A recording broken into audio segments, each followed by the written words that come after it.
between the wheels and the track. The solution is to take both these factors out of the equation.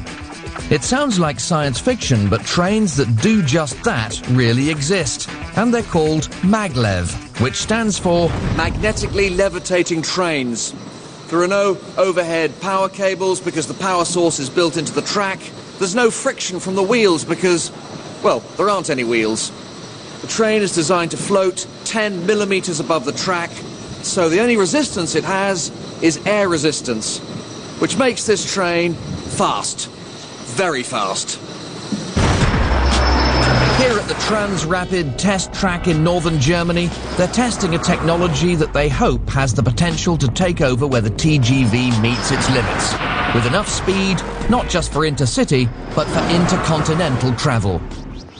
But like so many record-breaking trains of the past, not one, but two rival operations have been battling it out to turn this technology into the world's fastest passenger service. The German Transrapid system and the Japanese JR Maglev.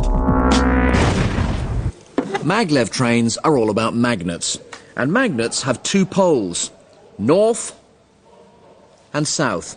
And when the facing poles of each magnet are the same, like in this instance north, north, they repel. Like so. The Japanese JR Maglev system uses this force to lift their trains. Magnets on the train face magnets with similar poles on the track, and the train rests on the repulsive force as if it's sitting on an invisible cushion. Like so. Japanese maglev trains have reached speeds in excess of 580 kilometers an hour using this system. But the technology is still confined to the test track. They've never managed to turn it into a commercially viable passenger train. While the Japanese system uses the repulsive force of magnets, the German system makes use of attraction. But it's no use having the train sticking to the tracks. The trick to hovering is to use electromagnets. Now, an electromagnet is just a piece of metal with wire coiled round it, like so. And when you put some current through that wire, like this, it's attracted like so. When you switch that current off, it drops. Attract, drop, and so on. And if you were to switch your electromagnet on and off fast enough, like this device does automatically, you can defeat gravity, attracting and dropping so quickly that metal objects like my toy train here appear to hover. Incredible. I don't know about you, but I think that's pretty damn amazing. And that's magic. The Transrapid has massive electromagnets in here that sit under the track. And when the power is switched on, power on, bitte.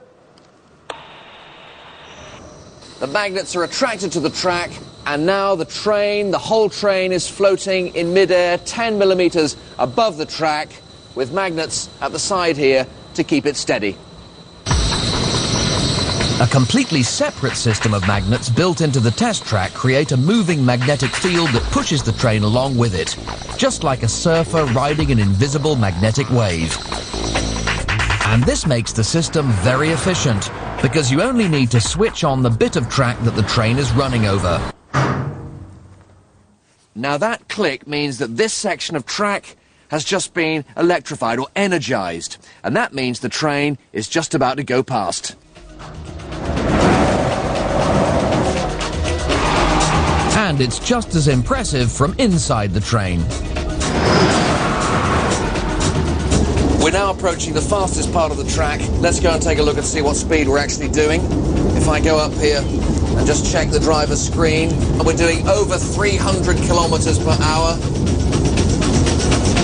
We're still increasing speed now. It's probably about 325, 330. That's already faster than the TGV, and we're still picking up speed. Very exciting, it really is. If we look out the front, we can see that we really are moving. The sensation of speed is phenomenal. Look at that.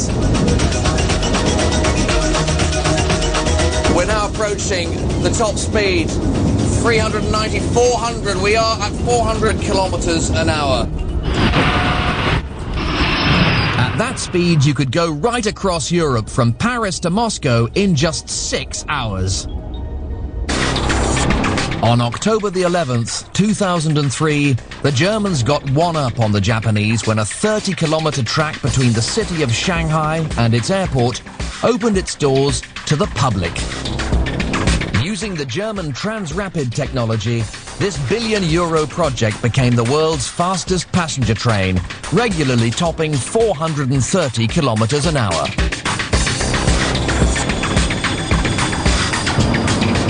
This is a fantastic piece of kit, but countries aren't exactly queuing up to take on this technology. The problem might have something to do with the cost, somewhere in the region of 50 million euros per mile to create a Maglev system. Unlike City of Truro and the TGV, it seems that for Maglev, simply being the fastest isn't going to be enough. Maglev is going to have to get an awful lot faster.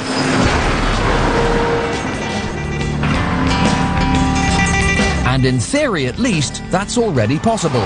By building vacuum tubes for Maglev trains to run in, speeds in excess of 3,500 kilometers an hour would be possible, making the trip from London to Tokyo a jaw-dropping 3.5 hours.